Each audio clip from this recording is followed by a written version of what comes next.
আমরা সকলে জানি যে আমাদের প্রত্যেকের এই জীবনের পরে আরেকটা জীবন আছে, সেটা হচ্ছে স্বর্গ আর নয়তো নরক। জানি তো নাকি? হালেলুয়া। জানি তো আমাদের এই জীবনের পরে আরেকটা জীবন আছে, স্বর্গ আর নয়তো নরক। কেউ স্বর্গে যাবে, কেউ নরকে যাবে, এটা কনফার্ম। প্রত্যেক ব্যক্তি আপন আপন কর্ম অনুযায়ী তার জীবনে সেই ফলটা হয়। হালেলুয়া। সুপার একটা কবিতা বলেছিলেন বিদ্যে বোঝাই বাবু মশাই।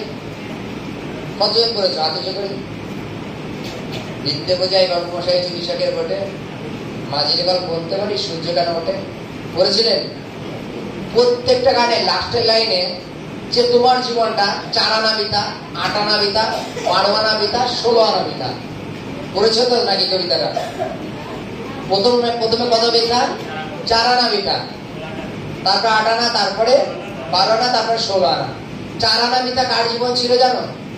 মাঝির জীবন। 8 আনা বিতা কার জীবন ছিল? মাঝির জীবন। 12 আনা বিতা কার ছিল? মাঝির জীবন। কিন্তু 16 আনা বিতা কার জীবন? সেই বিদ্যে বোঝায়ের জীবনটা। জানো তো নাকি? যদি না হয়তো কবিতাটা পড়বা, খুব সুন্দর কবিতা। অনেকে হয়তো পড়েছো, অনেকে বইতে ছিল, অনেকে বইতে আমাদের সময় ছিল বইটা, কবিতাটাতে। যখন বিদ্যে বোঝাই বাবু মশাই 24 ভোটে, মাঝির এখন বলতে পারি সূর্য কেন ওঠে, চাঁদটা কেন বারে কারণে জোয়ার কেন আসে, বৃদ্ধ মাঝি অবাক হয়ে ফেল বেরিয়ে আসে। জানো তো কথাটা? খানিক বাদে কয়েক ভেবে বলতো রে বুড়ো, কেন এমন নীল দেখা যায় আকাশের ওই চুরুন, বলতো দেখি সূর্য চাঁদের গ্রহণ লাগে কেন। এভাবে প্রশ্ন করছে। মানে একজন শহরের ব্যক্তি গ্রামে এসে নৌকাটা পার হবে, নদীটা পার হবে। পার হওয়ার জন্য যখন নৌকায় বসেছে, নৌকায় বসার পরে যেহেতু তার মধ্যে বিদ্যায় ভরা, যে কলকাতা থেকে এসছে তার মধ্যে বিদ্যায় ভরা, সেই গ্রামের ব্যক্তিরা কি হয়, ছোটবেলার থেকে চাষের জমিতে লেগে যায়, বাবা মার পেছনে টাকা দিতে দিতে তাদের সংসারটা একরকম সেটিং হয়ে যায়। আর বিদ্যে বোঝাই সে কলকাতা থেকে এসছে, সে নৌকা পার হয়ে যাবে। যখন নৌকায় উঠেছে, চালানো শুরু করেছে, আর ওই শিক্ষিত ব্যক্তিটা বারবার প্রশ্ন করছে, এই বলতো আকাশে যাতে সূর্য কেন লাগে? সে বলছে বাবু আমি জানি না। বল তোর জীবন 4 আনা বৃথা, যখন এগুলো জানিস না। বলতো কেন পাহাড়ের চূড়ার থেকে ঝড় নেমে আসে? বলছে বাবু আমি জানি না। বলছে তোর জীবন 8 আনা বৃথা। এইভাবে 12 আনা পর্যন্ত বৃথা হয়েছে। তারপরে যখন প্রায় নৌকাটা একদম মাঝখানে চলে গেছে, নদীর মাঝখানে, তখন অনেক জোরে ঝড় এসছে। এবার নৌকা টলমল খাচ্ছে। এইবার যিনি মাঝি, তার তো কোনো ভয় নেই যে আমি সাঁতরে পার হয়ে যাব।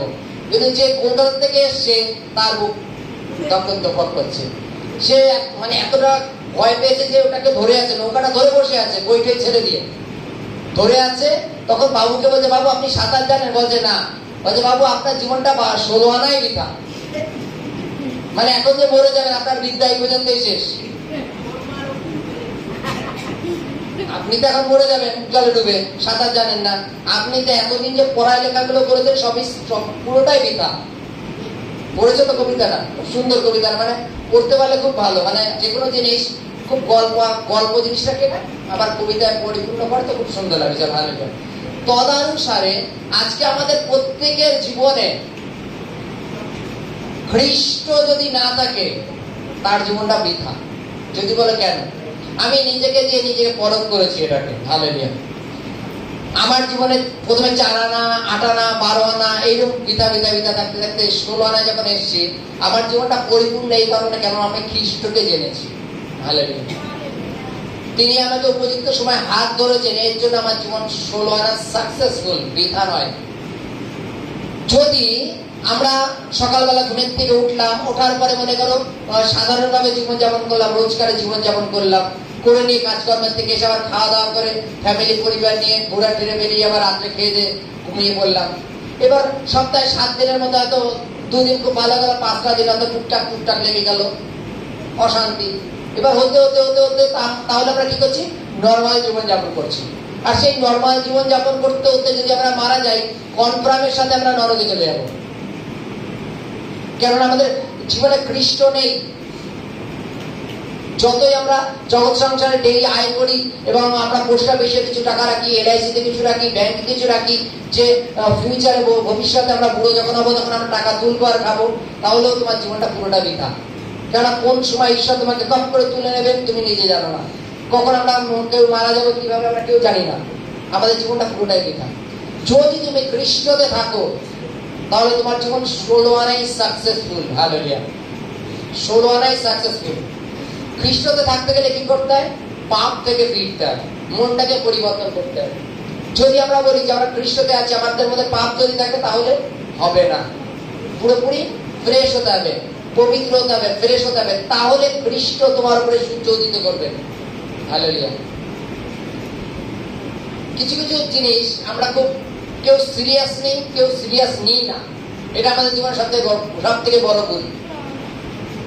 সব থেকে বড় ভুল। কেউ কেউ সিরিয়াস নেই, কেউ কেউ সিরিয়াস নেই না। আমাদের জীবন সব থেকে বড় ভুল। যীশু খ্রিস্টের জন্মের সময় আগের থেকে শাস্ত্রে লেখা ছিল যে যীশু খ্রিস্ট যখন জন্ম হবে তখন একটা তারা দেখা যাবে। সেই তারাটা গিয়ে যেখানে স্টপ হবে ঠিক সেখানে যীশু খ্রিস্টের জন্ম হবে। ওর জন্য সেই তারাটা খুঁজতে খুঁজতে কিছু পণ্ডিতরা এসেছিল যীশু খ্রিস্টের জন্মস্থানে গোয়ালঘরে বেথলেহেমে, এবং যীশু খ্রিস্টকে প্রণাম করে গেছিল, জানো। কিন্তু কারা দেখতে পারেনি? যারা ওটাকে ভ্রুক্ষেপ করেনি। ওই লাইনটাকে বাইবেলে লেখা ছিল, সেই লাইনটা যারা ভ্রুক্ষেপ করেনি তারা দেখেও আসেনি, তারা যীশু খ্রিস্টের জন্মটাও দেখতে পারেনি। আজকে তদনুসারে আমরা যারা খ্রিস্টতে আছি আমরা জানি যে পৃথিবীর শেষ কবে, পৃথিবীর অন্তিম কবে, এবং সেটা কখন হবে আর কেন হবে। আর সেই অন্তিমের ঘটনা বাইবেলেও কিছু কিছু ক্ষেত্রে তুলে দিয়েছে। এবং আমরা যারা প্রভুতে আছি আমাদের পরিণাম কি আছে এটা বাইবেলে লেখা আছে। যারা প্রভুতে আছে তাদের পরিণাম কি আছে, যারা প্রভুতে নেই